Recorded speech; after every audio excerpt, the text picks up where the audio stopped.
1809, when I was 21, I went to visit my sister and her husband in Kentucky. And whom should I meet there? Zachary Taylor.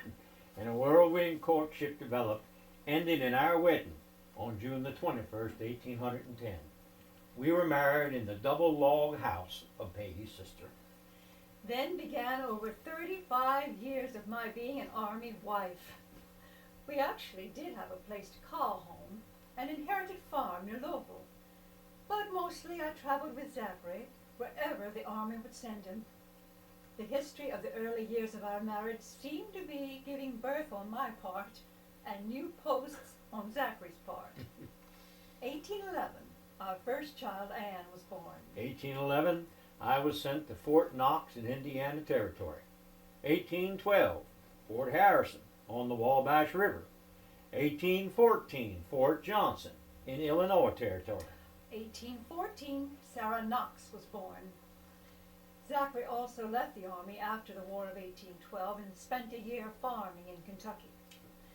1816, Octavia was born.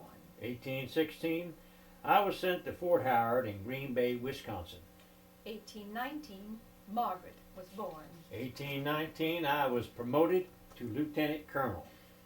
That was when Army business took Zachary into Louisiana, and I took the opportunity to visit my sister at Bayou Sara. Living or visiting this swampy area was a risk because of recurrent outbreaks of malaria. And while we were there, such an outbreak did occur.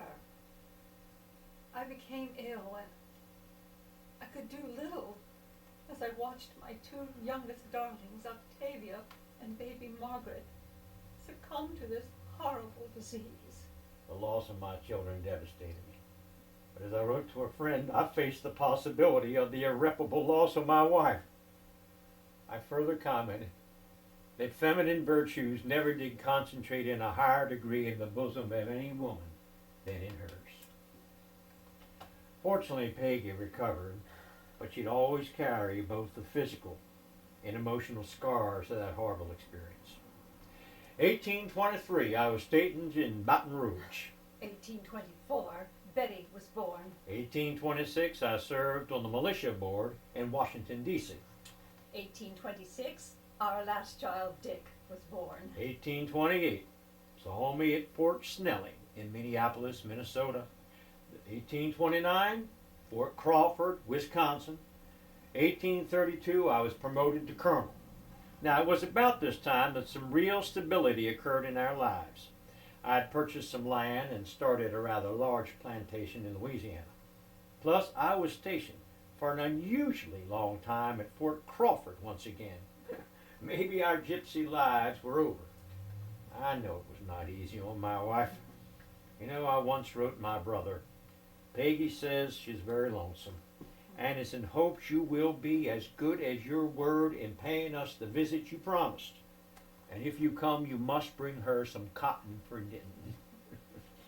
Everywhere we went, I always did two things. One was to make a home for my husband and our children. And two was to make sure there was always a place for religious services to be held. I was a devout Episcopalian and felt very strongly about religion. Fortunately, as much as I traveled with Zachary, all of our children were born at home in Louisville, except for our second child, our daughter, Sarah Knox. We sent the children to the finest schools back east, with Dick even graduating from Yale. As our family of 3 daughters and a son began growing to adulthood, Zachary was very fond of repeating one statement over and over again. No daughter of mine will ever marry an army man. 1829, Anne married Army Surgeon Dr. Robert Wood. I'll be damned if another daughter of mine will ever marry an army man. 1835, Knox married First Lieutenant Jefferson Davis.